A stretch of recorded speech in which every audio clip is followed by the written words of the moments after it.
Hello കൂട്ടുകാരെ, എല്ലാവർക്കും സുഖമാണല്ലോ. എല്ലാവർക്കും സുഖം എന്ന് വിശ്വസിക്കുന്നു. ഇന്ന് ഞാൻ വന്നിരിക്കുന്നതേ നമുക്ക് അവല് വെച്ചിട്ട് ഈസി ആയിട്ട് ഒരു ബ്രേക്ക്ഫാസ്റ്റ് എങ്ങനെ ഉണ്ടാക്കാന്ന ഒരു വീഡിയോ ആയിട്ടാണ് വന്നേക്കുന്നത്. അതിനു മുമ്പായിട്ട് എന്റെ കൂട്ടുകാർ ആദ്യമായിട്ടാണ് എന്റെ വീഡിയോ ചാനൽ കാണുന്നതെന്നുണ്ടെങ്കിൽ പ്ലീസ് എല്ലാവരും എന്റെ ചാനൽ സബ്സ്ക്രൈബ് ചെയ്യണം കേട്ടോ. സബ്സ്ക്രൈബ് ചെയ്യണം, അതുപോലെ തന്നെ ബെല്ലൈക്കൻ പ്രസ് ചെയ്തിട്ട് ഓൾന്ന് കൊടുത്താലേ ഞാൻ ഡെയിലി ഇരുന്ന വീഡിയോ നോട്ടിഫിക്കേഷൻ കിട്ടത്തുള്ളൂ. അപ്പൊ നമുക്ക് അത് എങ്ങനെ ഉണ്ടാക്കുന്നത്, അതിന് വേണ്ടുന്ന സാധനങ്ങൾ എന്തൊക്കെയാണെന്ന് വേണ്ടി ഞാൻ ഒരു ബോൾ എടുത്ത് ഇതിലേക്ക് ഞാൻ 1 കപ്പ് അവല്. ഇത് നിങ്ങൾക്ക് പേപ്പർ അവല് വേണമെങ്കിലും എടുക്കാം, കട്ടിയുള്ള അവല് വേണമെങ്കിലും എടുക്കാം കേട്ടോ. ഞാനിപ്പോൾ ഇച്ചിരി കട്ടിയുള്ള അവലാണ് എടുത്തേക്കുന്നത്. ഇനി ഇത് നമുക്ക് 2-3 വെള്ളം ഒന്ന് കഴുകി മാറ്റട്ടെ.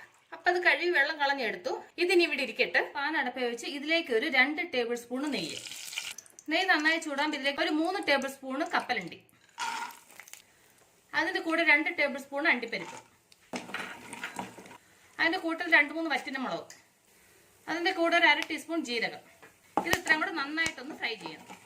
അപ്പോൾ നന്നായിട്ട് ഫ്രൈ ആയിട്ടുണ്ട്. ഞാൻ ഇതിന് വേറെ പാത്രത്തിലോട്ട് മാറ്റട്ടെ. അത് കഴിഞ്ഞിട്ട് അതേ നെയ്യിലേക്ക് ചെറിയ കപ്പിന്റെ ഒരു 1/4 കപ്പോളം ബീൻസ് ചെറുതായിട്ട് അരിഞ്ഞത്, അതിന്റെ കൂടെ തന്നെ കുറച്ച് ക്യാരറ്റ് ചെറുതായിട്ട് അരിഞ്ഞത്, ഇതിന്റെ കൂടെ ഒരു 1/2 ടീസ്പൂൺ ഇഞ്ചി വെളുത്തുള്ളി പേസ്റ്റ്, ഇതിന്റെ കൂടെ ഒരു 1/4 കപ്പോളം സവാള സ്ലൈസ് ആയിട്ട് അരിഞ്ഞത്, അതിന്റെ കൂടെ ഒരു 1/4 കപ്പോളം ക്യാപ്സിക്കം ചെറുതായിട്ട് അരിഞ്ഞത്. ഇത് ഇത്ര നമുക്കൊന്ന് വഴറ്റാം.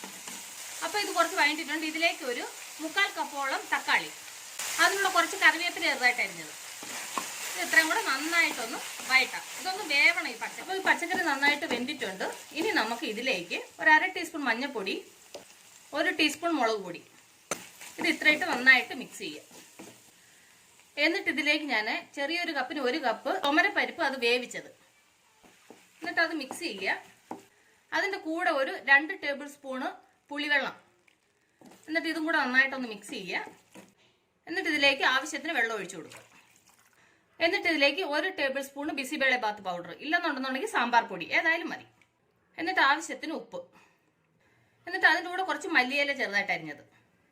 ഇനി ഇത് നന്നായിട്ടൊന്ന് തിളക്കട്ടെ. അപ്പോൾ നന്നായിട്ട് തിളച്ച് ഇതിലേക്ക് നമ്മൾ അന്നേരം കഴുകി വെച്ച അവിലുണ്ടല്ലോ, അത് ഇതിലേക്ക് ഇട്ട് കൊടുക്കാം. അപ്പോൾ അവിലിട്ട് കൊടുത്തു. ഇനി ഇത് നന്നായിട്ടൊന്ന് മിക്സ് ചെയ്തിട്ട് മസാലയും അവിലും എല്ലാം കൂടെ നന്നായിട്ട് ഒന്നുകൂടെ ഒന്ന് വേവും. 4-5 മിനിറ്റ് ആയിട്ട് നന്നായിട്ട് കിടന്ന് വേവുന്നുണ്ട്. അപ്പോൾ ഇത് റെഡി ആയിട്ടുണ്ട്. നോക്കി ഇതെല്ലാം നന്നായിട്ട് വെന്തിട്ടുണ്ട്. ഇനി നമുക്ക് ഇതിലേക്ക് നമ്മൾ അന്നേരം വറുത്ത് വെച്ചതുണ്ടല്ലോ, അത് ഇതിലേക്ക് ചേർത്ത് കൊടുക്കാം. എന്നിട്ട് നന്നായിട്ട് മിക്സ് ചെയ്യാം. ഇനി നമുക്ക് സ്റ്റൗ ഓഫ് ചെയ്യാം. കണ്ടില്ലേ എത്ര ടേസ്റ്റി ആയിട്ടല്ല, എന്താ പറയുന്നത്, രാത്രിത്തേന് വേണമെങ്കിൽ ആക്കാം, അല്ലെന്നുണ്ടെങ്കിൽ രാവിലെ ബ്രേക്ക്ഫാസ്റ്റിന് ഇങ്ങനെ ആക്കി കൊടുക്കാം. കഴിക്കാൻ നല്ല ടേസ്റ്റ് ആയിട്ട് മക്കൾക്കൊക്കെ ഇങ്ങനെ ഉണ്ടാക്കി കൊടുത്തു കഴിഞ്ഞാൽ അവർ വയറു നിറയെ കഴിക്കുകയും ചെയ്യും. നല്ല ടേസ്റ്റുള്ള സംഭവം. അപ്പൊ എന്റെ കൂട്ടുകാർക്ക് ഞാൻ ഉണ്ടാക്കി റെസിപ്പി ഇഷ്ടപ്പെട്ടാണെന്ന് വിശ്വസിക്കുന്നു. നിങ്ങൾ എല്ലാവരും ട്രൈ ചെയ്യണം കേട്ടോ. നിങ്ങൾ എല്ലാവരും ട്രൈ ചെയ്ത് നിങ്ങൾക്ക് ഇഷ്ടപ്പെട്ടാൽ നിങ്ങൾ ഫ്രണ്ട്സിന് ഷെയർ ചെയ്യുക, ലൈക്ക് ചെയ്യുക, വാല്യുബിൾ കമന്റ്സ് ഇടുക. അപ്പൊ നാളെ നമ്മൾ രുചികരമായ പുതിയ വീഡിയോ പുതിയ റെസിപ്പിയുമായിട്ട് നാളെ നമ്മൾ വീണ്ടും കാണും വരെ ബൈ.